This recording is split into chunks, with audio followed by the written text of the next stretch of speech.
J'ai passé des jours, oui des jours, à revoir les matchs du Sporting Lisbonne. Pas seulement à regarder, mais à comprendre. Et ce que j'ai vu est stupéfiant. Amorim a créé un système, une machine qui leur permettait d'attaquer avec 5, parfois 6 joueurs, constamment présents dans la dernière ligne. Systématiquement, avec des permutations permanentes, avec des combinaisons créatives de fluides, comme de l'eau. Le génie d'Amorim, c'est qu'il veut associer deux concepts en apparence opposés, la structure et la fluidité. Regardez leur manière de construire le jeu. Ce n'est jamais une forme fixe. Parfois c'est une ligne de 5, d'autres fois une ligne de 3, avec le gardien comme premier relanceur. Un défenseur central monte pour former un double pivot avec le milieu défensif, tandis que l'autre milieu est autorisé à se projeter. Ça ne vous rappelle rien? De Ligt qui monte en second milieu défensif, ce qui libère un autre milieu pour attaquer plus haut, en l'occurrence Bruno Fernandes.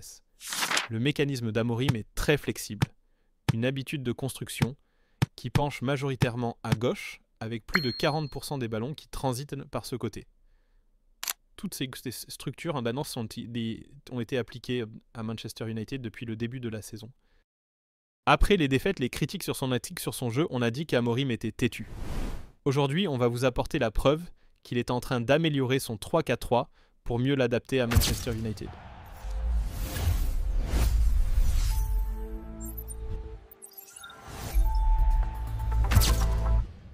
Ce que nous avons vu contre Sunderland, pour moi c'est un retour aux sources de la part de Ruben Amorim et de Manchester United. La manière dont ils ont contrôlé le ballon, dont ils ont construit leur jeu, c'était un flashback, un écho clair du style qu'il a porté au sommet avec le Sporting. Regardez le changement. En début de saison, le jeu de United penchait outrageusement à gauche, où Dorgu et Muntu Kuna étaient au centre de toutes les attaques. Mais sur les derniers matchs, l'équipe est revenue à une approche bien plus symétrique, bien plus équilibrée. Le couloir droit avec Mbeumo et Amad est désormais tout aussi sollicité. Pourquoi ? Parce qu'ils ont rétabli une structure fondamentale, la structure en diamant de possession. Cette structure repose sur 4 points, le défenseur central excentré, le milieu défensif, le piston et le meneur de jeu, sur les deux côtés. Qu'est-ce que cela garantit ? Qu'à tout moment, United aura toujours des options de passe qu'ils pourront toujours créer de petits triangles. La combinaison entre Mbeumo et Casemiro en est un exemple. La passe vers l'axe est toujours disponible. Toujours. Mais le plus grand changement, le plus révolutionnaire, se situe dans le rôle de l'avant-centre. Au Sporting, l'une des principales stratégies d'Amorim était de trouver un moyen d'amener le ballon dans les pieds de Victor Gyökeres. Et Gyökeres ensuite cherchait les coureurs qui se projetaient. C'est un changement colossal par rapport à l'utilisation de Kuna en faux numéro 9. Et aujourd'hui, à Manchester United, Benjamin Šeško est utilisé exactement de la même manière. Ce gamin, c'est devenu le point de chute, la cible principale de toutes les passes vers l'avant. Il est excellent dans ce rôle de pivot, que ce soit de la poitrine ou du pied.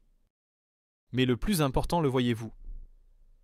Les autres joueurs, et en particulier Mason Mount, ont commencé à effectuer ces courses intelligentes, ces fameuses courses du troisième homme, pour être à la réception des remises en une touche de Šeško.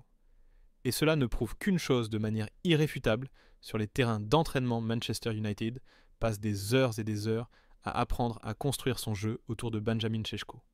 C'est un changement de philosophie. Très très intéressant. Cela nous amène à une question plus large, à un débat sur la cohérence philosophique. Nous sommes en train de voir Ruben Amorim faire évoluer ses idées initiales, s'orientant vers un football plus direct, un jeu qui s'appuie davantage sur de longs ballons. Les chiffres le démontrent. Contre Sunderland, le gardien Senne Lammens a tenté plus de passes longues que Bayindur lors des 2 matchs précédents réunis. Encore et encore. La question que l'on doit se poser est donc pourquoi est-ce une bonne chose ? Et surtout, est-ce durable ? Il y a 3 raisons fondamentales. Oui, 3 raisons qui expliquent notre choix.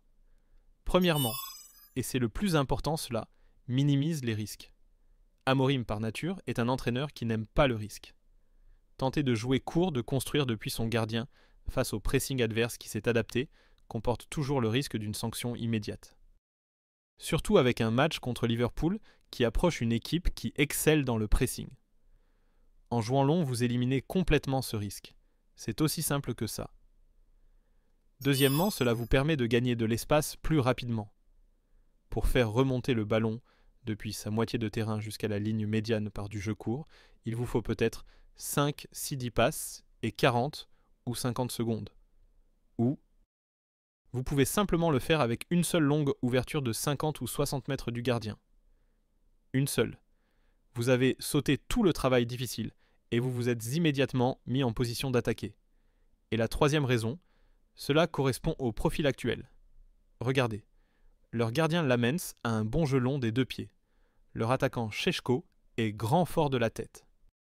Même l'un de leurs meneurs de jeu, Mbeumo, peut être considéré comme un attaquant pivot excentré, capable d'utiliser sa puissance pour dominer son latéral. Kuna Dalot-Dorgu, ils ont tous un bon physique.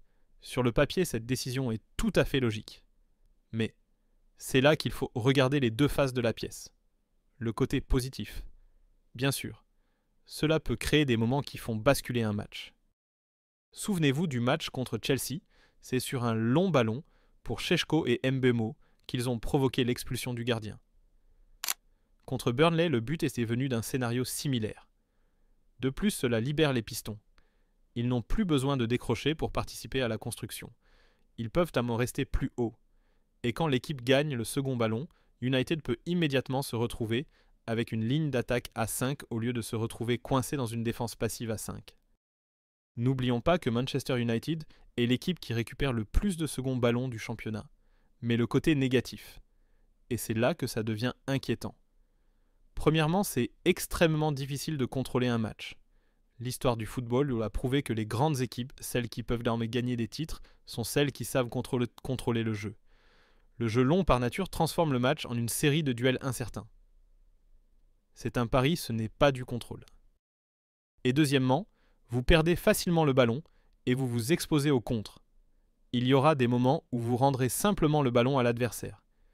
Et quand vous le perdrez parce que votre équipe sera étirée verticalement, vous ne pourrez pas exercer un contre-pressing efficace. L'équipe devient extrêmement ouverte, extrêmement vulnérable. Ça me fait penser à Paul Scholes. S'il jouait encore, il serait sans aucun doute l'un des meilleurs milieux actuels. Sa capacité de passe longue précise, son agressivité défensive. Et en plus, il savait maîtriser le jeu court pour contrôler le tempo. Revenons à aujourd'hui. Cette dépendance au jeu long nous amène à la plus grande question, la durabilité. Devoir constamment disputer des duels aériens, devoir constamment sprinter pour les seconds ballons, c'est extrêmement usant physiquement. Cela peut marcher cette saison avec un match par semaine. Mais si l'on pense à plus long terme la saison prochaine avec la Coupe d'Europe en plus, cela devient bien plus difficile. De plus, un jeu qui ne repose que sur le ballon long, comment peut-il évoluer ? Comment peut-on y intégrer des idées plus complexes ? On a l'impression d'atteindre un plafond de verre trop rapidement. Bien sûr, l'histoire a montré que les équipes directes, avec de bons attaquants physiques, poseront toujours des problèmes à n'importe quel adversaire. Mais pour devenir champion, il faut plus que ça. Bien plus. Et cela nous amène à leur manière de défendre. Contrairement au premier match de la saison, Manchester United n'a pas déclenché un pressing haut et aveugle. Non.